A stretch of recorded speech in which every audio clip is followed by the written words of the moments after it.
Bonjour à tous et à toutes, je suis vraiment heureux de vous retrouver aujourd'hui. Et aujourd'hui, je vais vous montrer comment faire des transitions en 3D sur PowerPoint. Alors, c'est une technique ultra facile, mais pourtant ultra impactante, qui vont vraiment modifier votre perception du PowerPoint et surtout vous ouvrir davantage de niveaux, davantage de portes. Alors, on va directement ouvrir le PowerPoint classique, je ne vous apprends rien, et à ce moment-là, on va setuper la page classique, c'est-à-dire que on va mettre un fond qui va être notre fond de base, qui je conseille de ne pas changer, mais après c'est à vous de faire. C'est pas là où toute la magie va se faire, c'est bien après. Là, on prépare uniquement notre PowerPoint.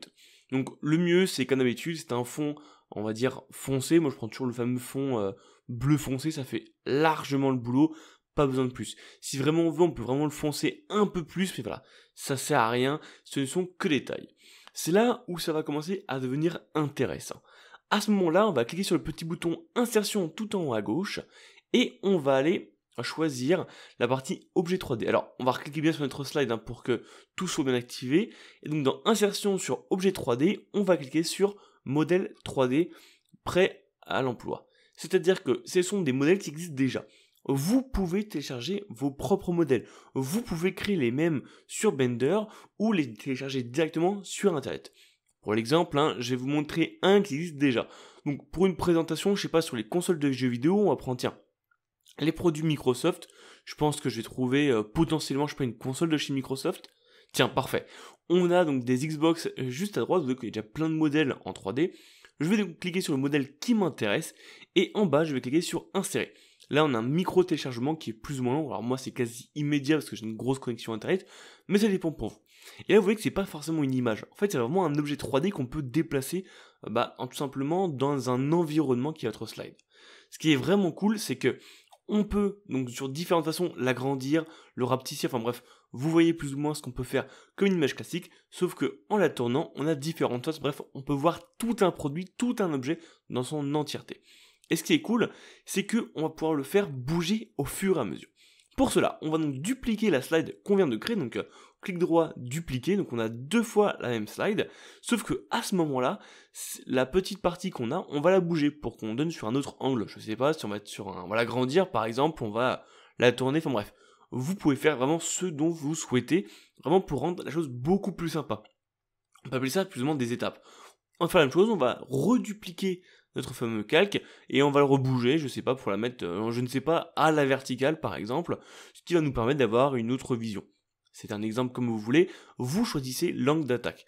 Ça c'est possible sur tous les objets en 3D, c'est ce qui est vraiment cool. Vous mettez bien dans votre disposition, etc. Bref, là on voit que sur notre gauche, on a 3 slides différentes avec 3 positions différentes. Et comment on va faire pour que celle-ci se transforme, la première slide se transforme en deuxième, puis en troisième? On va dans transition, puis sur morphose. Et voilà, on a directement le mouvement qui se fait en 3D, ce qui est juste extrêmement pratique. On applique ce calque morphose aux 3 diaporamas. Je dis bien aux 3 diaporamas, ce qui rend la chose beaucoup plus fluide. Voilà, on passe en mode présentation, et là vous voyez que dès que j'appuie sur un bouton, celle-ci change directement et on a l'animation en 3D. Et c'est vraiment cool parce que ça rend vraiment ultra professionnel. Par un exemple, je vais vous montrer très rapidement ce qu'on peut faire. Alors là, j'ai accéléré un peu la vidéo, mais ce qu'on peut faire pour une présentation, c'est un simple exemple, mais je vais vous montrer qu'en fait, c'est extrêmement simple, et surtout, on a une possibilité quasi infinie pour des présentations, je ne sais pas, d'objets, de features, etc. C'est ultra cool, et surtout, je trouve que ça permet vraiment de dynamiser vos présentations, et surtout éviter le truc très monotone de présentation classique. Du coup, là, j'ai quasiment terminé ma présentation et je vais vous montrer qu'en quelques secondes ce qu'on peut faire. On peut avoir le nom d'un produit, le changement avec par exemple les différents paramètres, etc. Et c'est là ça qui est vraiment cool, c'est que au lieu d'avoir la slide classique, lente, là on a un truc ultra dynamique.